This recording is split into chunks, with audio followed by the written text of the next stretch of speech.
The start of the new year is always a great time to reset. Congratulations to those of you that have started your New Year's resolution. This video, however, is for those that have not started. If you have not written any goals, if you have not put anything on the calendar, or if you have just been too busy to plan for 2025, this video is for you. In today's video, we are going to jump into a few of my favorite monthly challenges. You can start this today, you can start it tomorrow, and it's a short time frame to help you pick up some new habits, change perspective, save money, as well as just be a better version of yourself for 2025. We're not going to go through a long, drawn out process of writing your goals down or anything like that. In today's video, I just want to get down to things you can do today to improve your life. Thanks for joining me today here at Sisters for Financial Independence, where I cover topics related to money, motherhood, and everything else in between. So I used to be one of those people that used to write generic resolutions and then forget about them in February. And then I found out about these monthly challenges, and doing these challenges made it easy for me to actually get stuff done. Now, as a busy mom, these monthly challenges help me get things done without it being a chore or without it being boring for my family. For many years, I have documented some of my monthly challenges through my blog, The Do Something Project, and I will share some of them here, and maybe you can take some of them on to help you cultivate some new habits for the new year. The first challenge I love doing is called the Mins game. It is a game popularized by the minimalist, and the goal is to clear clutter and rethink your spending habits. If you are like me, a parent who just spent the past few weeks buying Christmas presents, making everything right within our house for the Christmas season, you were probably a little stressed. You probably maybe spent a little too much money, or maybe your house just has too much stuff. And the Mins game is a flexible and easy way to get started in your decluttering process. It's the opportunity to detox your household of toys, of clothes, of stuff. And it's very simple, and it's only 30 days. And here is how it works. You basically take the corresponding date and get rid of the number of items. So for example, on day 1, you get rid of 1 item. On day 2, you get rid of 2 items. You continue adding 1 item per day until the end of the month. So at the end of the month, you might have 31 things that you have to remove from your house. There are a ton of trackers to help you track your progress online, but the simplest thing is just find a box, put a box by your door or somewhere, and start putting things corresponding to the day. So on day 5, you will put 5 things that you no longer need and get that out of your house. One thing we don't realize is that all the clutter in our home was once money and was once time. The more we keep, the more time and energy we have to exert to maintain, clean, fix, and keep track of all of these things. Now, if you are a parent, and especially as a mom, we accumulate a lot of toys very quickly. And I get it. We live in an abundant world.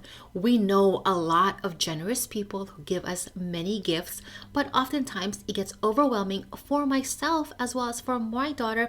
So doing this decluttering process can be a great step to clear out some things for the new year. This monthly challenge can help you be finally free of things you no longer use or need. It can also help you understand where your money has been going, which can influence your future spending and decision making. The decluttering process can be overwhelming, especially because many of us don't have the muscle to let things go. We have been conditioned to buy, accumulate. So this challenge can be a good exercise to really work on your decluttering muscle and on your muscle not to purchase things. It's 30 days, but in the end, you will end up getting rid of over 400 items if you are diligent. 400 items might seem like a lot or it might seem like a little, but it's a start to something. The first week will be fairly easy because you're getting of a small number of things. But as the weeks progress, you now have to question whether you actually need to get rid of items, whether you are actually using things, or whether it is actually time to let things go. And that can be the difficult part. Now, of course, as you get rid of your items, consider disposing of all of your things properly. You might want to give them to a buy nothing group within your area. You might want to give them locally. We sometimes default to donating our things thinking that's the right thing to do. Unfortunately, majority of the things that go to donations actually go to the landfill. So just be mindful of the stuff you buy and the stuff that you discard, because many of these things do end up in the trash in the end. So many of us live in a home with an overabundance of possessions, and many of our possessions go unused and become wasted money. So if one of your goals in the new year is to also save money, this decluttering challenge can really help you see where your money is going and what you need to change in terms of spending. The next challenge that I am going to share with you is related to the decluttering challenge, but this is about spending, and it is about taking on a no spend month. Now, this challenge was popularized in the early days of the FIRE movement, financial independence, retire early. But there's so many videos talking about it now, and I also have a full-length video so you can learn more about a no spend month. I will link it here as well as in the description. But basically, it is a challenge that asks you to be super intentional with your spending. This means you will only focus on necessities and certain things that you know are coming up. Many of us are on autopilot. We are also heavily influenced by social media, influencers, marketing, and so forth. And we end up buying things because someone has recommended that. So with this challenge in the no spend month, you are going to be super intentional. You are going to say no to a lot of things, and you are going to start being creative with what you buy or use or consume in your monthly challenge. It's so easy to spend money in our capitalistic world. So before the month begins and before you do your challenge, you'll want to sit down and really map out what you need to spend money on for the month. And unfortunately, you will have to eliminate a lot of fun stuff, a lot of entertainment, things that are not necessities. For many people, this will be removing a lot of expenses like going out, entertainment, or last minute Amazon orders, influencer recommended products, or items that are on sale. Now, many of us default to buying as a solution to our problems. And it's easy to do. A lot of these companies now make it very easy for you to tap, click, buy, and it arrives at our door. Unfortunately, when we are in this kind of spending cycle, we don't think about what we're spending our money on. We don't exercise problem-solving skills to find if we already have that item. The no spend month is a great way to think outside of the box to solve your problems. You'll likely need to be open to doing stuff for free, meaning you might want to be finding local free events. You might be staying home more so you're not tempted to buy or be encouraged to spend money. You'll also need to start involving your community more. Maybe you will be borrowing from neighbors, from friends, instead of buying that one item that you need. Maybe you will be checking out your buy nothing group for something that you need and asking for help from your neighbors and your community. Or in the end, maybe you are just going to go with help. Maybe the one thing that you really wanted and you really felt you needed is actually something that you don't need at all. No spend month is of course going to be a challenge, especially because shopping is a norm in our society and our world. So you do have to come up with other things to do that doesn't involve shopping, which means anytime you're browsing online, anytime you're going to the mall, anytime you're doing some kind of shopping activity related to it, you need to find something else to replace that time. It's 30 days, but I will guarantee that once the 30 days come up, you will come out on the other side with some new habits and some more money in your pocket. One of the things that I will caution you when you do a no spend month is that sometimes we boomerang back, and when that no spend month is lifted, we end up overspending. So just be aware that sometimes our behavior can do that. So take a look to see if this challenge might be good for you. Again, I do have some tips and tricks on how to do a no spend challenge. Longer video for that here as well as in the description. The next challenge I encourage you to take on is all about conscious consumption and your impact on the earth. So this challenge is going to be called the Going Zero Waste Challenge. Now, zero waste is the idea of reducing waste to zero levels. In nature, there is no such thing as waste. Leaves get composted, animals only eat what's available, and they do not overconsume, and there's a cycle to life. Humans, however, create new things, and we easily discard them. Many of the items we now buy and used are synthetic materials that do not degrade in nature and thus must be burned or buried. We also consume at a much faster rate, so our landfills are filling up very quickly. Now, the idea behind the Zero Waste Challenge is to be conscious of your own consumption in a way that questions if what you have can be used in other ways. There's two parts to this challenge. The first is a waste audit, and what you are going to do is look at the contents of your trash bins. What are you throwing away? For majority of households, it will likely be food. Now, the average American family of 4 wastes around $1,200 to $1,500 of food in 1 year. And you might be saying to yourself, no, we don't. But think about the stuff that you're throwing out. Half-eaten sandwiches, it could be bags of salad you didn't finish, snacks your kids didn't eat, leftovers you've forgotten in the fridge, and so forth. All of this adds up, and your goal in this challenge is to try to minimize what you are throwing away. So if that's food, you are going to figure out ways to reduce your food waste. You might be throwing out other stuff. It might be packaging. So you need to start being conscious of what you're buying and how that ends up in the landfill. The next part of this challenge is to then figure out ways to reduce or eliminate needing to throw away those items. That might be you're now reusing items, you're composting food, recycling, or going without. You will be very surprised at how much your family wastes and the habits that led to that.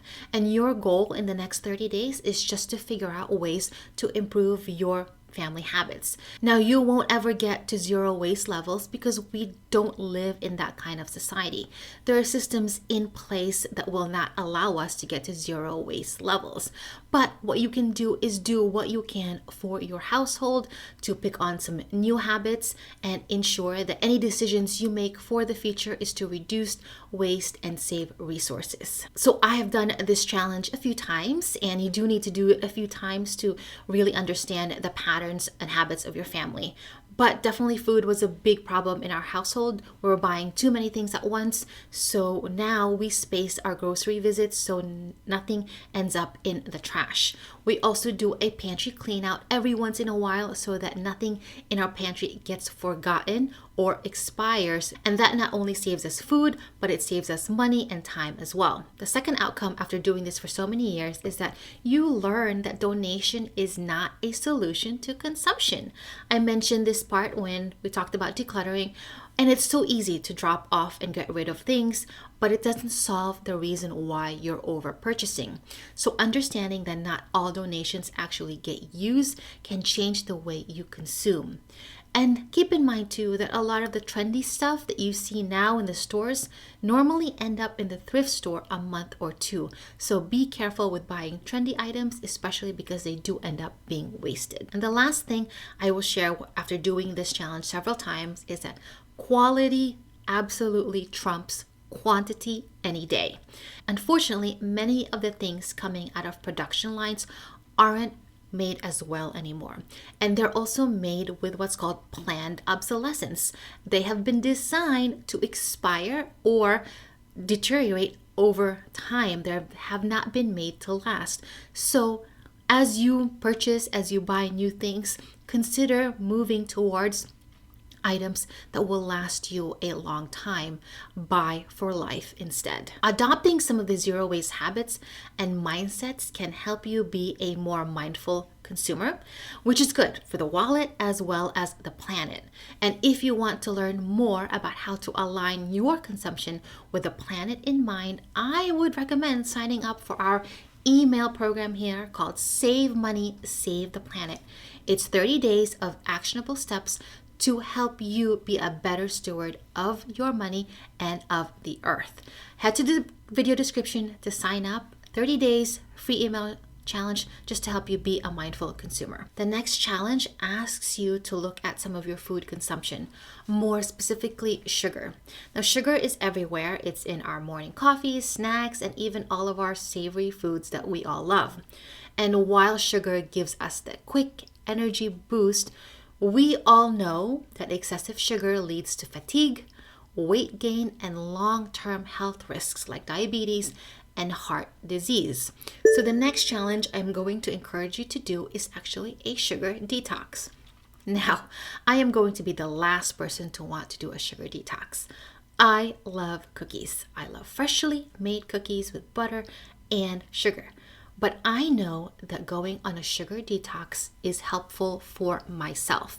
It's helpful for my body as well as for my brain. So I will do it every so often. 30 days is all it takes to start creating some new habits and change some of your body's responses to all of these sugary foods. A sugar detox will help reset your taste buds, reduce cravings, and improve overall health.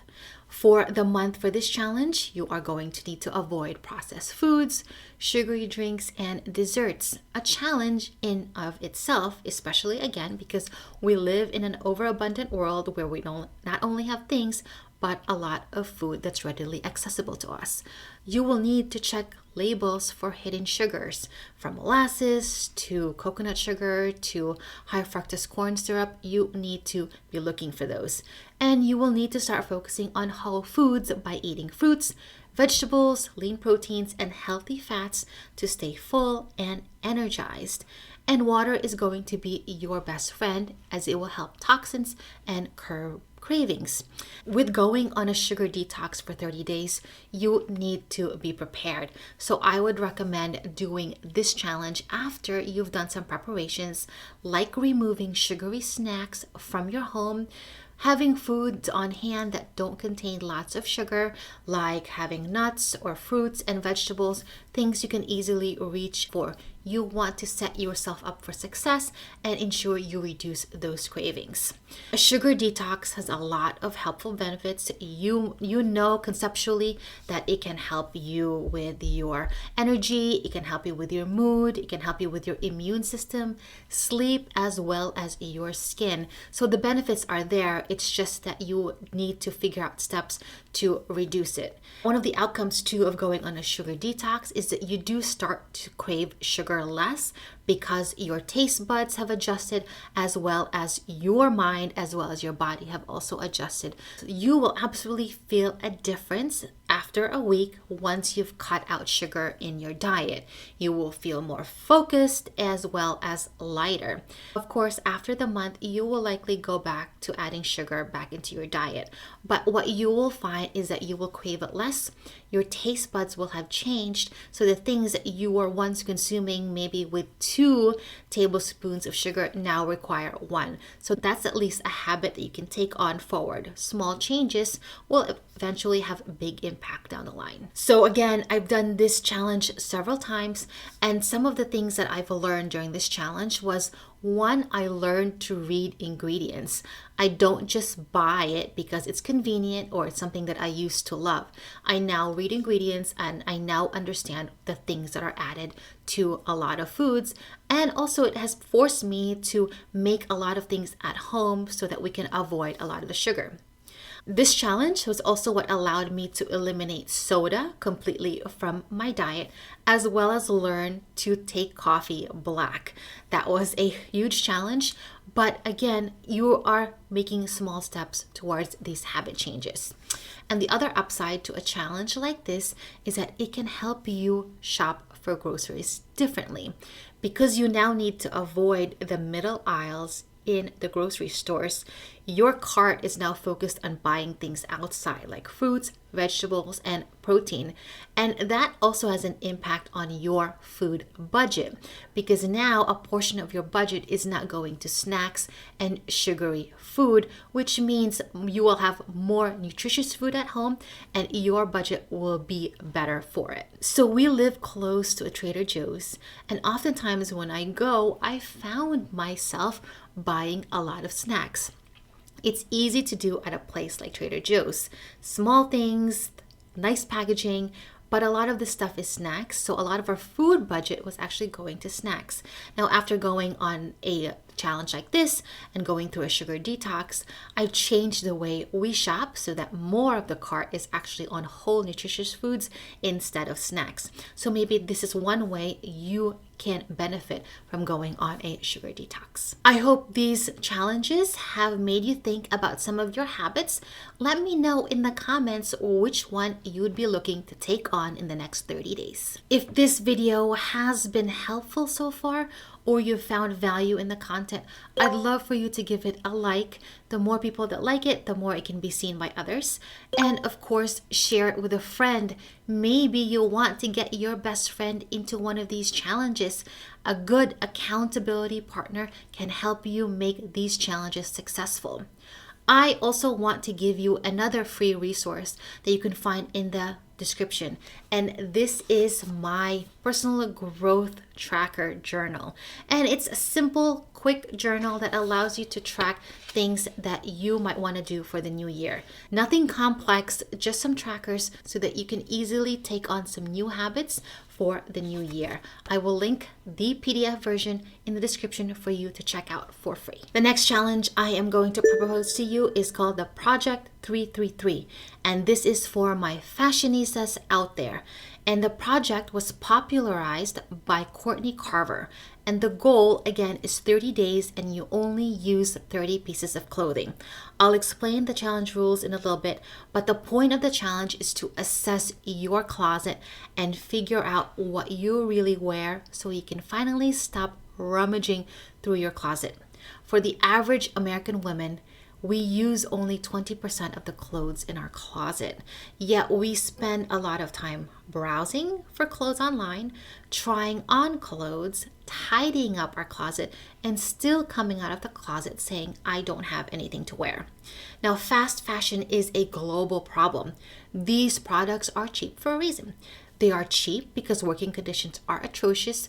They are cheap because they are made of polyester plastic that don't hold up as well and don't look good on our bodies.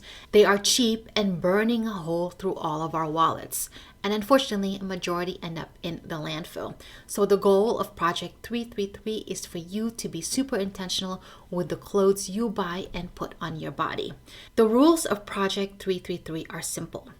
Every 3 months, you will select 33 items that are jewelry, clothing, accessories, outerwear, and shoes that you are going to wear for those 3 months.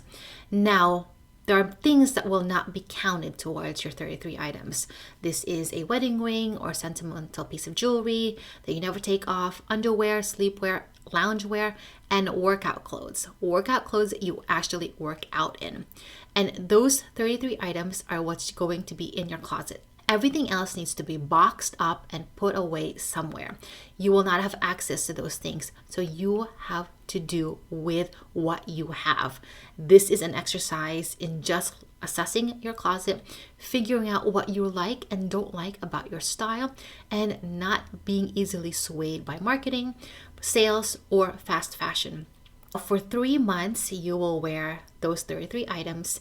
And it's not about suffering, it's about finding the clothes that work for you and discarding clothes that don't. Now, of course, at some point, you might find that some of your clothes are in poor condition and you might want to start investing in high quality clothes. Before fast fashion came into the picture, households only had a certain amount of clothes. And because they were meant to be worn often, they were made of high quality so they could be washed over again and they still looked well and presentable. Now, of course, we're now in the fast fashion age where you can buy $5 tops or even $2 dresses. And unfortunately, this does not bode well for our wallet, as well as for the planet, as well as for our bulging closets. If you want to learn more about this challenge, I would check out this book. Find it at your local library, and I will share a blog post where I documented my journey doing Project 333 in the links below. As you go through this Project 333 challenge, I would also recommend that you do a full closet inventory. Tally up all of the stuff that you own. You will be surprised at how much stuff you truly own. How many pairs of jeans, jackets, shoes there are in your closet, and how many of those do not get worn. Now, along with your inventory, I would also tally up how much you've spent on clothing in the past year or few years. This will require that you download credit card or debit card statements and then figure out which store got a majority of your money and figure out if the cost was worth it. We oftentimes forget how easy it is to spend money. If we budget $100 on clothes, that's $1,200 a year we are spending on clothes. If you now look at your closet, do you see $1,200 worth of clothes? Are they all worth it? Are you proud to own and wear them? And the last monthly challenge that I am going to share with you so you can have a more fruitful and productive 2025 is to do a digital detox and declutter. Now, it is absolutely what it sounds like. You put aside a 30-day period where you take a break from technologies in your life. This might be taking a break from social media, turning off Xbox or PlayStation, turning off the TV. We are connected in so many ways, and now we need to figure out how to disconnect so that we can connect in real life. You can start with simple things like putting boundaries on screen time. Maybe you no longer do screen time during dinners. You no longer do screen time 1 hour before bed. Maybe you also set limits on where you can bring your phone or a computer. Maybe that means no phones or computers in the bedroom. Figure out ways to effectively detox your life from all the digital technologies that you are using for yourself as well as your children. Sometimes we as parents will say, don't use your phone so much, but our kids are seeing us use our phones. It's hard to tell them no or don't do that when we're doing it ourselves. So we need to start being an example of that if we want our kids to lessen their digital use. During this break from digital technologies, whether it's actually devices or actually social media, you will need to discover and explore activities that you find satisfying and meaningful in real life. Because we spend a lot of time on our phones, computer, video games, we now have to figure out what to do with that time. What can that look like? How will we spend our time if we are not on our computers at night?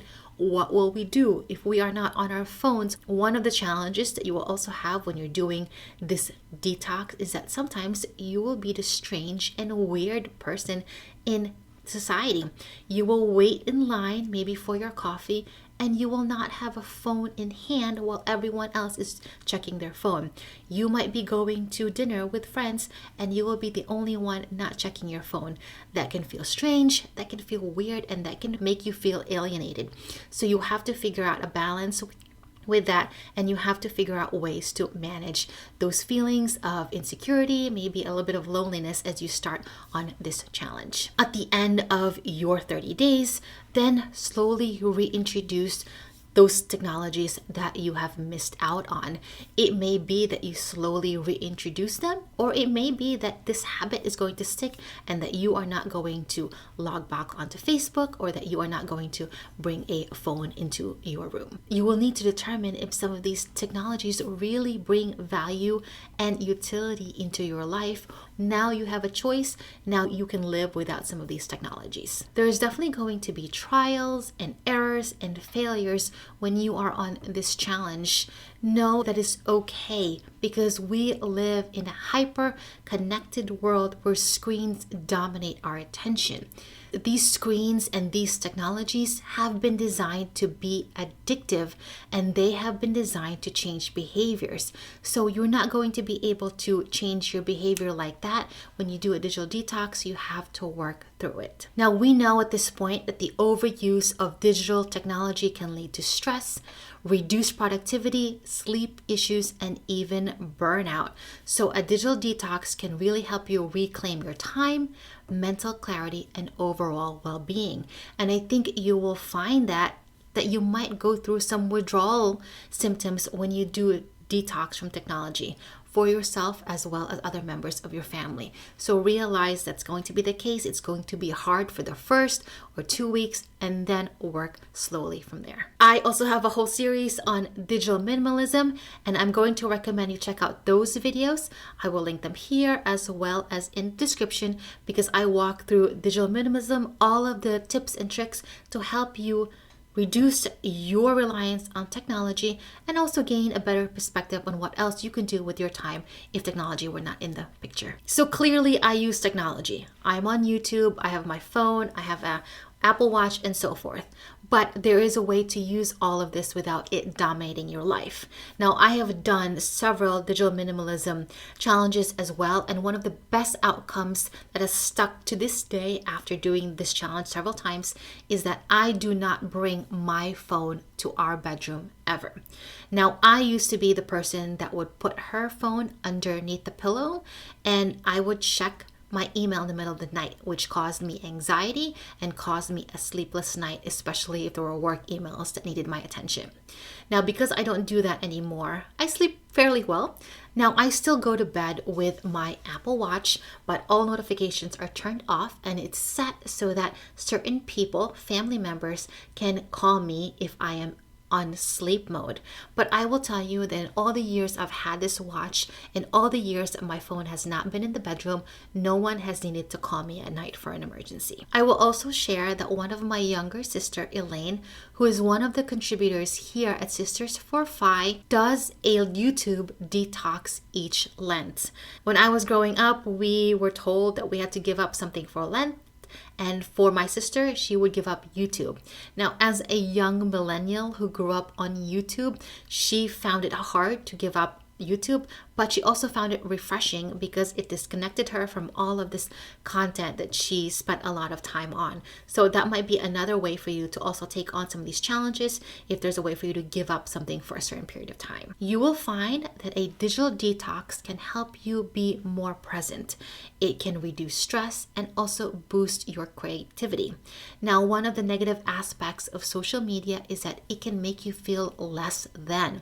You are seeing influencers and marketers presenting the best of their worlds. And because we are prone to comparison, you might compare your life, you might compare your family or your house, and then you end up feeling depressed, lonely, insecure about what you have, and that can also lead to spending to make up for those feelings. So once you do get off the social media treadmill, you will start feeling happy with what you have because you're not comparing yourself to others. I'd love to know if any of these challenges resonate with you. Have you done a no spend challenge? Have you gone through a digital detox? Please share your learnings in the comments and share your tips so that we can learn from each other. Remember that these challenges are meant to cultivate intentionality and to help you build new habits that align with your values. Oftentimes, we are just on autopilot. We're not thinking about the things that should and could make us happy. So, what I want for you for the new year is for you to live intentionally for yourself, for your family, and to use your money wisely. Now, if you want to learn more about how to do a digital detox, I would recommend this video. Now, if you are also still working on your spending habits, I think this video might be helpful for you as well. I will see you in the next video lesson, and thank you for tuning in. Bye.